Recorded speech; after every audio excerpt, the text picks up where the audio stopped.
ভারতের সেনা প্রধান নিজে যাচ্ছেন কাশ্মীর, পাহেলগাঁও। কি হতে চলেছে, কি বড় হবে, সেনা প্রধান কি দেখতে যাচ্ছেন?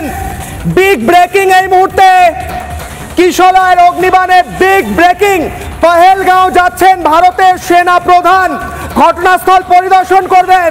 এর আগে আমরা দেখেছি যুদ্ধ যখন শুরু হয় তার আগে সেনা প্রধানরা নিজে যান। এর আগে আমরা দেখেছি যুদ্ধ যখন শুরু হয় তার আগে হোম মিনিস্টার গিয়ে রাষ্ট্রপতিকে ব্রিফিং দেন। অনেক কিছু সমান সমান, অনেক কিছু মনে হচ্ছে আগেও দেখেছি যেটা রিপিট হচ্ছে। 93,000-এর আবার হাঁটু গাড়ার সময় এসেছে কি? প্রশ্ন থাকছে, ফিরবো আলোচনায়। আমি যাব অজয় মুখার্জি স্যারের কাছে, প্রাক্তন পুলিশ কর্তা। স্যার, যেভাবে পাকিস্তানি রেঞ্জাররা ভারতের একজন বিএসএফ জওয়ানকে তুলে নিয়ে গেল, নিন্দা ছেড়ে দিলাম। এই দেশটাকে ধ্বংস করতে হবে, এই দেশটাকে টুকরো টুকরো করতে হবে। কারণ অনেকবার ওয়ার্নিং দেওয়া হয়েছে স্যার, বন্ধুত্বের হাত বাড়ানো হয়েছে স্যার, সমস্তটা কিছু। আমায় বলুন স্যার, ওনারা এক্সটার্নাল সিকিউরিটি বলছিলেন, ইন্টারনালি ভারত যদি, পাকিস্তান যদি এইভাবে চ্যালেঞ্জ করে, ভারত সেটা হ্যান্ডেল করতে রেডি আছে কিনা স্যার বলুন। সবসময়তেই ভারত রেডি আছে। দেখুন, বিগত দিনে এরকম ধরনের ইনস্ট্যান্ট আছে।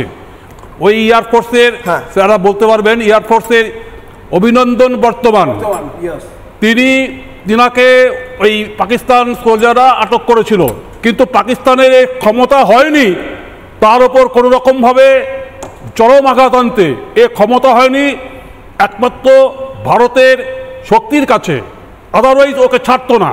তো আমার একটা দৃঢ় বিশ্বাস, এই যে বিএসএফ এর যে জওয়ান আছে, একেও পাকিস্তান ক্ষমতা হবে না তার উপর কোনো বড় ধরনের এত বড় সাহস হয়তো তাকে নিয়ে এসেছে, নিয়ে গেছে। এত বড় সাহস কিভাবে রেখেছে দেখুন স্যার, তাকে এরকম ভাবে রেখেছে। তাকে অভিনন্দন বর্তমানকেও রেখেছিল যে এইভাবে কুকুরের মতো দিয়ে যায়। আচ্ছা স্যার, একটু সঙ্গে থাকুন, একটা ছবি। আচ্ছা ঠিক আছে, বলুন স্যার। আমি একটা ছবি দেখাবো এরপর। আটারি বর্ডারে যেখানে বিটিং দ্য রিট্রিট হয়, ভারতীয় সেনাবাহিনী হ্যান্ডশেক যেটাকে বলে, হাত মেলায় যে, সেটাও করেনি। এতটাই নিকৃষ্ট এই পাকিস্তানি ভিখিরিরা। বলুন স্যার। এইবার আমি বলছি, কেননা কিছুদিন আগে এই আপনার পেহেলগাঁওয়ের ঘটনার 2-4 দিন আগে আজকে পাকিস্তানের যে সেনাপ্রধান তাদের একটা সেনা সমাবেশে প্ররোচনামূলক বক্তব্য রেখেছে। সেটা কিন্তু আপনাদের অনেক মিডিয়াতেই দেখিয়েছে। তো সেখানে বলেছে যে ভারত আমাদের কোনোদিনই মৃত্যু হতে পারে না, ভারতের ওপর চরম আঘাত আনতে হবে, এ করতে হবে, সে করতে হবে ইত্যাদি, এবং জাতপাতের হিন্দু মুসলিম এইসব বলে ধরে যে ওরা নাকি তাদের বাপ ঠাকুর দাদার কাছে তারা দেখে এসেছে আর শুনে এসেছে আমরা মুসলিম, তারা হিন্দু, অমুক তমুক ইত্যাদি ইত্যাদি। তো যাই হোক, সেই তার পরপরই কিন্তু এই ঘটনা ঘটলো। কারণ কিছু জঙ্গি তারা এপারে স্কেলিং করে চলে আসার পর এছাড়াও প্রধানমন্ত্রীর একটা 19 তারিখে, খুব সম্ভবত 19 তারিখে এই মাসের একটা প্রধানমন্ত্রী একটা ট্রেন উদ্বোধন করার কথা ছিল ওই ইয়েতে কাশ্মীরে। সেখানে আপনার এই ওয়েদার ঠিক মতো পারমিট করেনি বলে প্রধানমন্ত্রী ওটা ক্যান্সেল হয়। আর 18 তারিখে এই জঙ্গি গোষ্ঠীর 4টে গ্রুপ, 4টের মধ্যে 2জন হচ্ছে আপনার ইন্ডিয়ান জঙ্গি, মানে কাশ্মীরি জঙ্গি, আর 2জন হচ্ছে পাকিস্তানের জঙ্গি। তারা ঘাঁটি গেড়ে বসেছিল যে সেই প্রধানমন্ত্রীর ওই সভাতে অ্যাটাক করবে বলে, কিন্তু সেটা ফলপ্রসূ হলো না। তখন এইটা এদের উপরে করে দেখিয়েছিল। দেখো আমরা এটা ঠিক কথা আছি স্যার। একটু সঙ্গে থাকুন, আমি এই মুনিরের বাইকটাও শোনাবো যেটা আপনি বলছিলেন। তার আগে এই মুহূর্তে আটারি থেকে ছবি আসছে, আমি একবার দ্রুত সেই ছবি দেখাবো।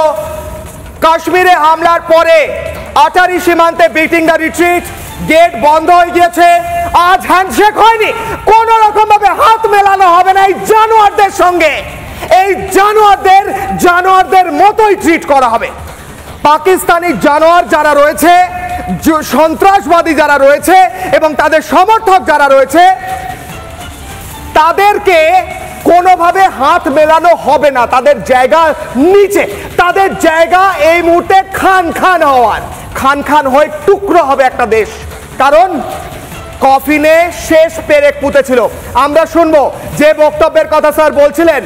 মুনির পাকিস্তানের নাকি মন্ত্রী, তিনি বসে বসে যখন ভাষণ দিয়েছেন তখন সে বোঝেনি, সেই ব্যক্তি ওরা বোঝেনি যে কি ভয়ঙ্কর প্রলয় আসতে চলেছে ওদের ওপর। দেখুন বাইট। जो इल्ज़ाम है पाकिस्तान पे लगाना जो है वो बिल्कुल नामुनासिब है, उसमें कोई सदाकत नहीं है। वहाँ पे होम ग्रोन जो है बहुत सी तंजीमें काम कर रही हैं हिंदुस्तान में, उसके टूलर्स में। तो हम दहशतगर्दी की कहीं भी हो, दुनिया में कहीं भी हो, हम दहशतगर्दी की मजम्मत करते हैं। दहशतगर्दी के सबसे बड़ा शिकार जो है वो पाकिस्तान है। वो कौन कौन उसके स्पॉन्सर्स हैं उस दहशतगर्दी के, मैं उसमें भी फिलहाल जो है कोई कमेंट नहीं करूंगा। जो है हम इसकी मजम्मत करते हैं, चाहे वो हिंदुस्तान में हो, चाहे वो पाकिस्तान में हो, या कहीं भी हो, दहशतगर्दी की हम मजम्मत करते हैं। পাকিস্তানের প্রতিরক্ষা মন্ত্রী, পাকিস্তানের প্রতিরক্ষা, যে পাকিস্তানকে রক্ষা করার এখন কেউ নেই, তাদের আবার প্রতিরক্ষা, সেই প্রতিরক্ষা মন্ত্রী ভয় পেয়েছে। এত কথা বলার কি আছে? ভয় পেয়ে বলছে না না আমাদের কোনো হাত নেই, আমরা খুব দুঃখিত। তারপরেই যখন বুঝেছে যে আমি আসছি ঝন্টু বাবু, যে ভয়ঙ্কর একটা পরিস্থিতি আসতে চলেছে, প্রলয় আসতে চলেছে, তখন আজকে আবার একটা স্টেটমেন্ট দেওয়া হয়েছে। সেই স্টেটমেন্টে বলেছে যে ভারত যে সমস্ত পদক্ষেপ করছে আমরা তার নিন্দা করি, কিন্তু আমরা এটাও নিন্দা করি যে বড়সড় একটি জঙ্গি হামলা হচ্ছে, আমরা কিচ্ছু জানি না। তোরা কিচ্ছু জানিস না, তোদের দেশে বসে তোদের দিক থেকে এসে জঙ্গিরা হামলা করবে, সমস্ত ইন্টেলিজেন্স আছে, সমস্ত ছবি আছে, এবং জঙ্গিরা ধরা পড়ে তারা মুখ খুলে প্রত্যেক হ্যান্ডলারের নাম বলছে তাদের থেকে তোদের দেশের অস্ত্র পাওয়া যাচ্ছে। আবার বড় বড় কথা, একটা আস্তাকুর তারা আবার নিজেদের দেশ বলে, ভেঙে টুকরো হয়ে 5টা দেশ হবে, 5টা দেশ, পাকিস্তান না 5টা দেশ হবে এই পাকিস্তান। নানা ধরনের কন্টেন্ট দেখার জন্য লাইক করুন, শেয়ার করুন আমাদের ফেসবুক পেজ, সাবস্ক্রাইব করুন আমাদের ইউটিউব চ্যানেল। পাশাপাশি অন্যান্য ব্রেকিং নিউজের জন্য অবশ্যই চোখ রাখুন রিপাবলিক বাংলায়।